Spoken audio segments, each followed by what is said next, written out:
he inquired of them where the Christ was to be born. And they told him, In Bethlehem of Judea, for so it is written by the prophets. On this Tuesday, the 26th day of December 2023, I am privileged to be able to read our devotional thought for today, and it's being read from the devotional book, Truth for Life, by pastor and author Alistair Begg. Today's devotional thought is entitled, Responses to the King, and the verses today, Matthew chapter 2, verses 4 and 5, and it reads, He inquired of them where the Christ was to be born, and they told him, In Bethlehem of Judea, for so it is written by the prophets. That's Matthew chapter 2, verses 4 and 5. When Jesus was born, 7 centuries after the prophet Micah had prophesied where he would appear, his arrival was met with a variety of different reactions, and those responses are the same today as they were then: hostility, indifference, or faith. King Herod was the epitome of hostility towards Jesus. He stands for everyone who says to themselves, I don't mind some religious person sitting quietly in the back seat, but I don't want anyone driving the car of my life. A religious leader who keeps quiet is acceptable. One who makes claim of a person's life who do not agree what they might think is not. Herod did all he could to ensure there would be no king to rival him. Matthew chapter 2, verses 16 through 18. And many still do today. Jerusalem's religious professionals responded to the arrival of Jesus with indifference. When Herod asked them about the coming of the Christ, they were able to answer his questions with great specificity.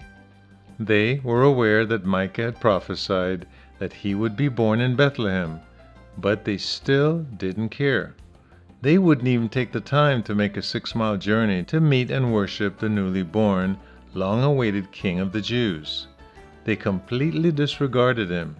They were too busy with their religion to make time for their rescuing king.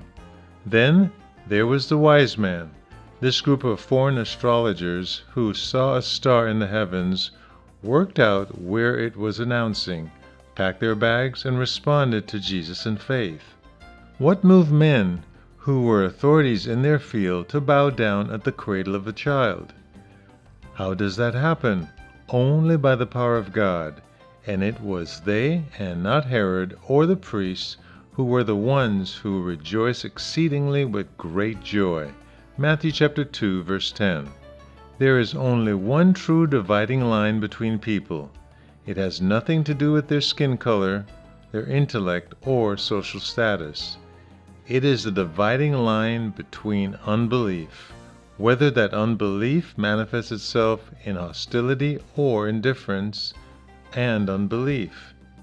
We may note that the Western world grows in hostility to a God who insists on ruling this world, but we should also note that religious people are also at risk of unbelief, the unbelief of indifference.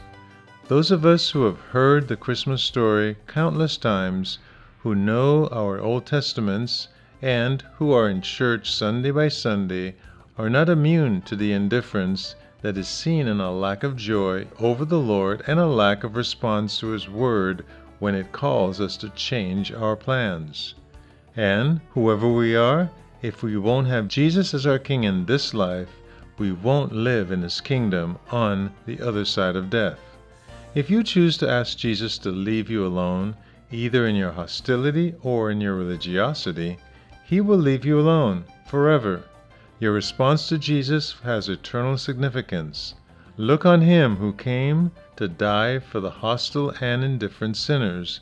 Then allow His great love to soften your heart so that you respond to Him in real, joyful, obedient faith today and every day.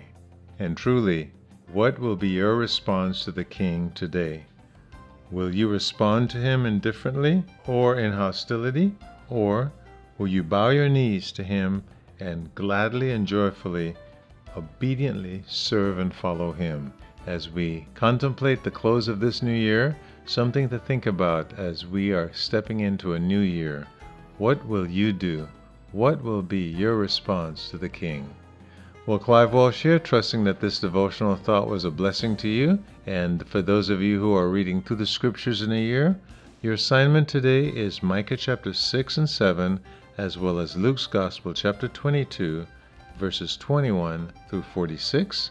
And may the Lord richly bless you and give you a great day as you continue to celebrate Christ Jesus coming to earth to save us sinners.